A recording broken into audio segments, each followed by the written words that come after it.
ইসলামটা কে খায় না মাথায় দেয় না ফুটবল খেলে কি? আমি ওটাই জানতে পারলাম না ইসলামটা কি। ইসলামকে জিজ্ঞাসা করছি, ইসলামটা কি তোমরাই বলো। এসেছিল পৃথিবীতে কিভাবে, তারপরে রূপ সাজ গোজ দিয়ে একটা ধর্ম যেটা মানুষের দ্বারা সৃষ্টি আবার মানুষকেই শেষ করছে, যার পূর্বপুরুষ হিন্দু। আমরা ইসলাম মুক্ত ভারতবর্ষ করতে চাই। আমাদের আজকে ইসলাম মুক্ত ভারত আমাদের দরকার। ইসলাম মুক্ত না করলে আমাদের মা বোনদের বাঁচানো যাবে না, সনাতনী ভাই বোনদের বাঁচানো যাবে না, মঠ মন্দির বাঁচানো যাবে না, দেবতার পুজো করতে পারবো না। আর এ তো সামান্য ব্যাপার। সত্য তেতা দাপরে শয়তান বিনাশ হয়েছে, কলিতে বিনাশ হবে। কলিতে কারা বিনাশ করবে? সাধু সন্ত। সাধু সন্ত বিনাশ করবে। বিনাশকারী সামনে চলে এসছে, ওদের সময় হয়ে এসছে। মমতা ব্যানার্জি হুঁশিয়ার। গোটা ভারতবর্ষে কয়েক কোটি নাগা সন্ন্যাসী আছে, যেটা আমরা মুঘলের সঙ্গে লড়াই করেছিলাম। সারা বিশ্ব বলছে ইসলাম মুক্ত ভারত।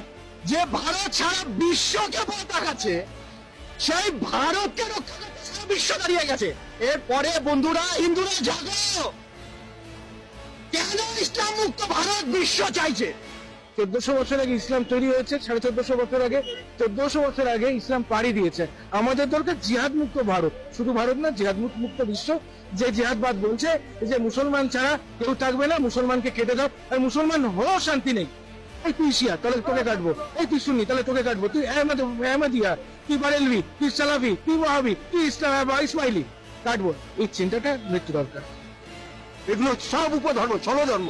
আজকে ছলধর্ম করে আজকে ভারতবর্ষটাকে শেষ করার চেষ্টা করছে। ইসলাম ধর্ম ত্যাগ করে মুক্ত করে আমাদের সনাতন ধর্মাবলম্বী হওয়া উচিত, যাতে এই যে হিন্দু জাতি বা সনাতন ধর্মের উপরে যাতে অত্যাচার অনাচার যাতে না হয় সেই প্রতিকার করা উচিত।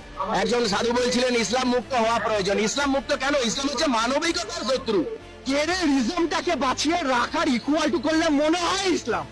মনে হয় কি এখন ছবি পরিষ্কার করে দিয়েছে ইসলামই, যে যেখানে টেররিজম, যেখানে মার্ডার, যেখানে যা কিছু XYZ সংবিধানের বিরুদ্ধে, সেটাই ইসলাম। ভারতবর্ষ কোনোদিন ইসলাম ছিল না, ইসলামের শাসনও ছিল না, কেউ ছিল না। কারণ আমরা যদি দেখি ভারতবর্ষের ইতিহাস, সেখানে ছিল শুধু সনাতন ধর্ম। আমরা হিন্দুরা বুঝিনি, যার জন্য আজকে এপারে 35% হয়ে গেছে 6% থেকে। আমি সুমন্ত চক্রবর্তী, পূর্ব বর্ধমান জেলার 31 নম্বর ওয়ার্ডে আমার নিজস্ব প্রত্যেক বাড়ি ছিল। আজ আমি 2018 সাল থেকে সেই পৈতৃক বাড়ি থেকে জেহাদি মুসলমানদের অত্যাচারে এক প্রকার তাদের ফতোয়ার জন্য সেই নিজস্ব পৈতৃক বাড়িতে 2018 সাল থেকে ঢুকতে পারছি না। আজকের যে হিন্দু সনাতন ধর্মটা কোথায় যাবে? আজকের হিন্দু সনাতন ধর্ম কোথায় যে দাঁড়াবে?